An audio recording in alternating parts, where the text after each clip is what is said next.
Hi viewers, welcome to Dilsha's kitchen. ఇవాళ మనం తయారు చేసుకుంటున్నాము బగారా రైస్ అంటే నెల్లూరులో ఏమని పిలుస్తామంటే మేము సాదా బిర్యానీ అంటాము. వెజ్ వాళ్ళకి ఈజీగా ప్రిపేర్ చేసుకొని బిర్యానీ టేస్ట్ ఉంటుంది. తయారు చేసుకొని తినేసేయండి. మేము కూరగాయలు అన్నీ సెట్ చేసుకున్నాము. ఆ తర్వాత ఇప్పుడు పొయ్యి తయారు చేసుకుంటున్నాము. కట్ల పొయ్యి ఎందుకు తయారు చేసుకుంటున్నాము చూడండి. కింద ఆకులన్నీ పడున్నాయి. ఇప్పటికే మీకు అర్థమైపోయి ఉంటుంది. మేము లాస్ట్ వీడియోస్లో నుంచి పెడుతున్నాం కదా, పొలాల్లోకి వచ్చి నేను వంటలు చేసిన వీడియోస్ అన్నీ పెట్టాము. అదే వీడియో నుంచి ఈ వీడియో కూడా ఆయిల్ వేసుకున్నాము. పెద్ద పాత్ర పెట్టుకున్న తర్వాత ఆయిల్ వేసుకున్నాం. ఆయిల్ వేసుకున్న తర్వాత ఇప్పుడు మనం ఇందులో లవంగా, ఇలాయచి, పట్టా వేసేసుకుంటున్నాము. పట్టా అంటే దాల్చిన చెక్క అండి.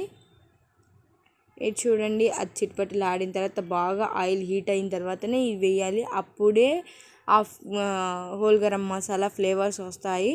ఆ తర్వాత 1.5 kg ఆనియన్స్ వేస్తున్నాము. ఈ కుకింగ్ నేనైతే చేయలేదు, మా అత్తయ్య గారు చేశారు. పెద్దవాళ్ళు చాలా టేస్ట్గా తయారు చేస్తారు. మీరు ట్రై చేయండి ఫ్రెండ్స్. ఆ తర్వాత ఇప్పుడు పచ్చిమిర్చి వేసుకున్నాము. 17 పచ్చిమిర్చి వేసుకోవాలి. తర్వాత ఉప్పు వేసుకున్నాము.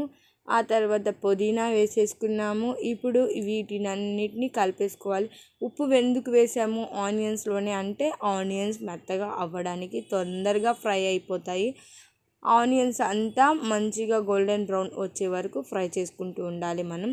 ఇప్పుడు చూడండి, హాఫ్ వరకు ఫ్రై అయిపోయాయి. ఇంకా మనకి 50% ఫ్రై అయ్యి ఇంకో 50% మొత్తం 100% ఫ్రై అయ్యే వరకు పెట్టుకోవాలి. చూడండి, ఈ విధంగా ఫ్రై అవ్వాలి, ఈవెన్గా ఫ్రై అవ్వాలి ప్రతిదీ. మన ఆనియన్స్ ఆల్మోస్ట్ ఫ్రై అయిపోయాయి. ఈ విధంగా అల్లం వెల్లుల్లి పేస్ట్ వేసేసుకుంటున్నాము. 450 grams లేదా 500 grams అల్లం వెల్లుల్లి పేస్ట్ వేసుకోవాలి. ఎందుకంటే మనము 7 kg రైస్ తయారు చేసుకుంటున్నాము.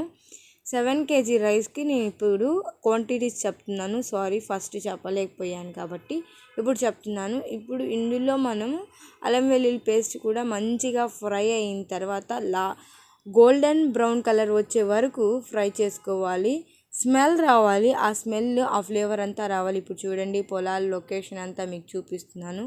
చెట్లలో మధ్యలో ఇలా వంట చేస్తుంటే చాలా బాగుండింది. చూడండి, ఇప్పుడు వీటిని మంచిగా ఫ్రై చేసుకున్న తర్వాత ఈ విధంగా గోల్డెన్ బ్రౌన్ కలర్కి రావాలి, మారిపోవాలి. కలర్ అంతా మారిపోయిన తర్వాత కింద అంటకుండా చూసుకోండి. ఇప్పుడు మనం టమోటా వేసుకుంటున్నాము. టమోటా 1.5 kg టమోటా తీసుకోవాలి. 1 kg ప్రిపరేషన్ కావాలంటే నా కామెంట్ బాక్స్లో కామెంట్ చేయండి. నేను ప్రిపేర్ చేసిన వీడియోస్ పెడతాను. ఓకేనా అండి?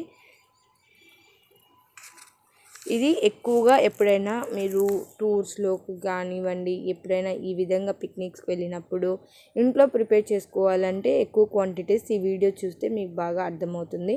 ఇప్పుడు ఇందులో మనము కొత్తిమీర వేసుకున్నాము. కొత్తిమీర ఒక కట్ట వేసేసుకున్నామండి. ఒక కట్ట అంటే 3 పిడికెళ్ళు వేసుకున్నాము కొత్తిమీర.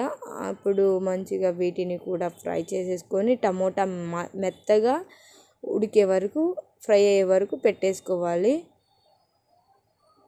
కలుపుతూ ఉండాలి, ఎందుకంటే కింద అంటుతుంది, అంటకుండా చూసుకోవాలి. ఇందులో మేము కారము ఇట్లాంటివి ఏము ఈజీగా కొన్ని క్వాంటిటీస్తో ఈజీగా ప్రిపేర్ చేసేసుకోవచ్చు. తొందరగా అయిపోతుంది వంట కూడా మంది. చాలా క్విక్ రెసిపీ. ఏవైనా పార్టీస్ ఉన్నప్పుడు ఈజీగా తయారు చేసుకొని ఇంట్లో తొందరగా అయిపోతుంది. చూడండి, మాకు అందరూ హెల్ప్ చేసుకుంటున్నాము. ఇది పెద్దవాళ్ళు చేసింది, మా అత్తయ్య గారు చేసింది. చాలా టేస్టీగా ఉంటుంది. పెద్దవాళ్ళ చేతి వంట ఎంతైనా టేస్ట్ ఉంటుంది కదా. ఇప్పుడు ఇందులో వాటర్ వేసేసారు. ఎంత వేయాలంటే 1:1.5 వేసుకోవాలి. 1 kg రైస్కి 1.5 లీటర్ వాటర్ వేసుకోవాలండి. చూడండి, ఇప్పుడు ఎప్పుడైనా 1 కప్ రైస్కి 1.5 కప్ వాటర్ వేసుకోవాలి కొలత. అప్పుడే బాగుంటుంది. లేకపోతే 1:2 వేసుకుంటారు చాలామంది. అట్లా వేసుకుంటే మెత్తగా అయిపోతుంది. పాత బియ్యం అయితే కొంచెం ఎక్కువ వేసుకోవచ్చు, కానీ వాటరు మనకి ఇప్పుడు వచ్చేవన్నీ పాతవి ఏం కాదు, కొత్తవే వస్తున్నాయి కాబట్టి 1.5 సరిపోతుంది. ఇప్పుడు ఉప్పు టేస్ట్ చేసుకున్న తర్వాత ఉప్పు కొంచెం తక్కువ ఉంటే ఇప్పుడే వేసేసుకోవాలి, తర్వాత వేసుకోలేము. ఎప్పుడైనా కానీ వాటర్ వేసుకున్న తర్వాత ఉప్పు టేస్ట్ చేసుకుంటే మీకు ఈజీగా తెలిసిపోతుంది. కొంచెం ఉప్పగా ఉండాలి వాటర్, ఎప్పుడైనా ఉప్పగా ఉంటే రైస్కి సరిపోతుంది.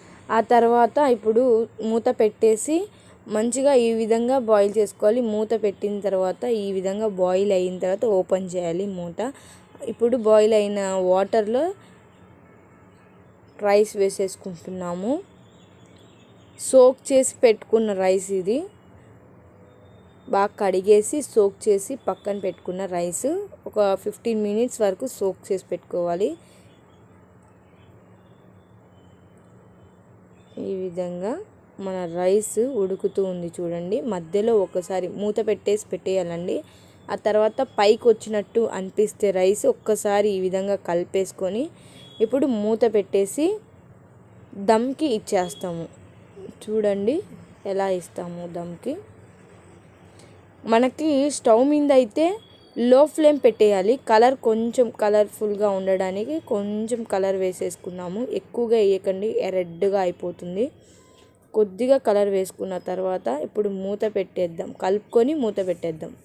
చూడండి ఏ విధంగా కలుపుతున్నారో సేమ్ అదే ప్రాసెస్లో కలుపుకోండి, లేదంటే రైస్ మొత్తం రెడ్గా అయిపోతుంది.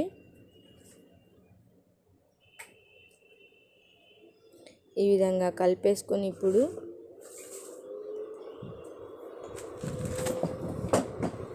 మూత పెట్టేసుకున్న తర్వాత పక్కనకి కర్రలన్నీ కింద మంట పెట్టాం కదా, ఆ కర్రలన్నీ పక్కన తీసేసి ఆ కింద ఏవీ లేకుండా తీసేయాలి. అప్పుడు మనకి దమ్ అయిపోతుంది. కింద వేడి ఉంటుంది కదా, ఆ వేడికే దమ్ అయిపోతుంది. మీకు స్టవ్ ఉంటే లో ఫ్లేమ్ పెట్టేసుకోవాలి. ఈ విధంగా ప్రిపేర్ చేసుకొని 10 to 15 minutes వరకు పెట్టేస్తే పొయ్యి మీద, ఆ తర్వాత దింపేయచ్చు. ఈ విధంగా సాదా బిర్యానీ బగారా అనేది తయారైపోతుంది. చాలా టేస్టీగా తయారవుతుంది. మీరు కంపల్సరీగా ట్రై చేయండి. మీ ఫ్యామిలీ అండ్ ఫ్రెండ్స్కి షేర్ చేయండి. టేస్ట్ చూపించండి మీకు ఎలా ఉందో నా కామెంట్ బాక్స్లో కామెంట్ చేయండి. దీని కాంబినేషన్ దాల్చా కుర్మా కూడా ప్రిపేర్ చేస్తున్నాం. ఆ వీడియో కూడా డిస్క్రిప్షన్ బాక్స్లో ఉంది, లింక్. ట్రై చేసేయండి. ఈ వీడియో కనుక మీకు నచ్చినట్లయితే లైక్ చేయండి, షేర్ చేయండి. మరిన్ని వీడియోస్ కోసం మా ఛానల్ని సబ్స్క్రైబ్ చేయండి. Thank you for watching this video. Next వీడియోలో మళ్ళీ కలుద్దాం. అంతవరకు బాయ్ బాయ్.